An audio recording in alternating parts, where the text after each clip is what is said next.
পদ্মা নদীর তলদেশ পানি থেকে কত নিচে জানেন? 40 মিটার। এটি কিন্তু ফুট না। ফুটের হিসেবে এই নদীর তলদেশ পেতে হলে আপনাকে যেতে হবে নদীর পানি থেকে 131 ফুট নিচে। 10 ফিট করে সাধারণত বিল্ডিংয়ের একতলার উচ্চতা হয়। সেই হিসেবে পদ্মা নদীর তলদেশ থেকে পানির পৃষ্ঠের উচ্চতা হল 13 তলা বিল্ডিংয়ের সমান।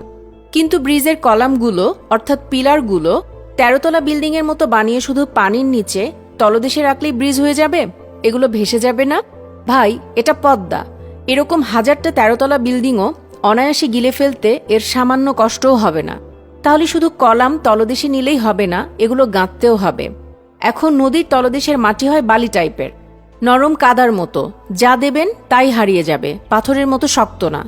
সাধারণত বেডরক 8 কিলোমিটার নিচে থাকে বলে ধারণা করা হয়। 8 কিলোমিটার মানে কি বোঝেন? মাউন্ট এভারেস্টের উচ্চতা। অন্যান্য দেশে নদীর তলদেশে বেডরক অনেক অল্প নিচেই পাওয়া যায়, কিন্তু আমাদের কপাল খারাপ যে পদ্মার বেডরক অনেক গভীরে। যাই হোক, তাহলে পদ্মা নদীর ব্রিজের পাইল কতটুকু দিতে হবে? বর্ষাকালে যখন অতিরিক্ত স্রোত থাকে, এই পদ্মার তলদেশের বালির মতো মাটি ধুয়ে চলে যায়। পদ্মা নদীর মাটি ধুয়ে যাবার সর্বোচ্চ রেকর্ড হল প্রায় 65 মিটার, মানে নদীর নিচ থেকে 65 মিটার মাটি ধুয়ে চলে গেছে। অর্থাৎ 213 ফিট মাটি তলদেশ থেকে সরে গেছে, মানে 21 তলা বিল্ডিংয়ের সমান উচ্চতার মাটি ধুয়ে চলে গেছে। পদ্মার এই প্রায় 21 তলার সমান মাটি ধুয়ে চলে যাবার রেকর্ড পৃথিবীর অন্য কোনো দেশের নদীর নেই। এই অবস্থায় পানির নিচে মাটি পেতে হলে আপনাকে প্রায় 34 তলা বিল্ডিংয়ের সমান উচ্চতার গভীরতায় যেতে হবে।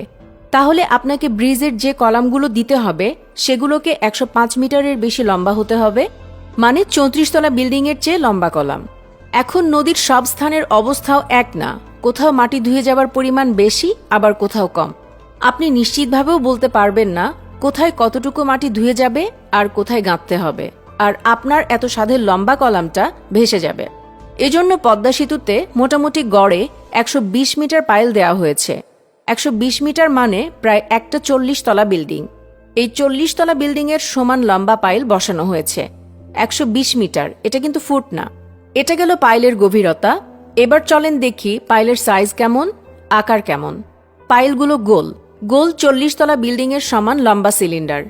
এই সিলিন্ডারের ব্যাস হলো 3 মিটার, মানে প্রায় আপনার রুমের ফ্লোর থেকে ছাদ পর্যন্ত।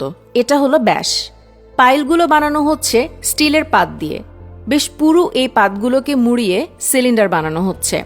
এই সিলিন্ডার জ্যামিতিক হারে অ্যাটাচ করা হবে, মানে 1 মিটার লম্বা সিলিন্ডারের সাথে 1 মিটার লম্বা আরেকটা পার্ট। এবার এই 2 মিটার লম্বা সিলিন্ডারটার সাথে আরেকটা 2 মিটার লম্বা সিলিন্ডার। এভাবে 20 তলা বিল্ডিংয়ের সমান লম্বা একটার সাথে আরেকটা 20 তলার সমান লম্বা পাইল জোড়া দিয়ে বানানো হচ্ছে একটা পাইল। এই যে বিশাল লম্বা পাইলগুলো, আপনার কি মনে হয় কে ধরে তুলে নিয়ে গেছে? কে বসালো এইগুলো? সুপারম্যান? এই পাইলগুলোর জন্যই জার্মানি থেকে স্পেশাল হ্যামার বা হাতুড়ি আনা হয়েছে। এই পাইলগুলো ফাঁপা, মাটিতে বসানোর পর এদের ভেতর বালি দিয়ে ভরা হবে। পাইলগুলোতে জং ধরতে পারে, যদিও বা ধরে 100 বছরে ক্ষয় হবে মাত্র 10 মিলিমিটার। এ তো গেল একটা পাইলের কাহিনী। কি মনে হয় আমাদের সাধের পদ্মা ব্রিজের কলাম, যাকে আমরা পিয়ার বলি, এই একটা পাইলের উপর দাঁড়ায় থাকবে যদি এই পাইলের নিচের মাটি সরে যায়, যদি পাইল ভেঙে টেঙে যায়? এই জন্য প্রতি কলামের নিচে 6টা করে পাইল থাকবে। মাকড়সার যেমন 8টা পা 8 দিকে থাকে, এই পিয়ারের অর্থাৎ কলামের পাইলগুলো তেমন 6 দিকে ছড়িয়ে যাবে। পাইলগুলো সোজাসুজি বসানো হবে না, এদের বসানো হবে বাঁকা করে। তো 120 মিটার লম্বা পাইল বাঁকা করে ঢুকালে মাটির নিচে এদের 6 জনের পা 6 দিকে অনেক অনেক দূরে থাকবে। এই 6 দিকের মাটি আশা করা যায় একসাথে ধুয়ে যাবে না। এই যে এরা বাঁকাভাবে থাকবে, এতে এদের লোড নেয়ার ক্ষমতাও একটু বাড়বে। ব্রিজ বানানোর পরই ব্রিজের উপর রাস্তা নির্মাণ এবং রেল যোগাযোগ স্থাপনেও রয়েছে নানান সব চ্যালেঞ্জ। আপনার কি মনে হয় কাজটা খুব সহজ? মুখ দিয়ে বললাম আর হয়ে গেল? ব্যাপারটা কিন্তু একদমই তেমন না। পদ্মা সেতু নিয়ে অনেকেই অনেক ট্রোল করেন, কিন্তু পদ্মা সেতু যে কত বড় স্বপ্ন আর সাধনার নাম, তা দক্ষিণ অঞ্চলের মানুষ ছাড়া দেশের অন্য কেউ কোনোদিন হয়তো আঁচও করতে পারবে না।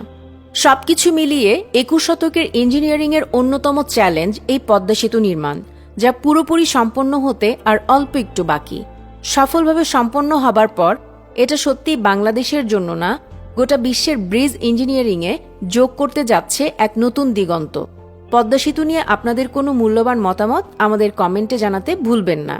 সুপ্রিয় দর্শক শ্রোতা, এই ছিল আমাদের আজকের ভিডিও। নিয়মিত আমাদের ভিডিও পেতে আমাদের পেজটিতে লাইক দিতে ভুলবেন না। আসছি নতুন ভিডিওতে, আবারও দেখা হচ্ছে। এখনকার মতো বিদায় জানাচ্ছি। আল্লাহ হাফেজ।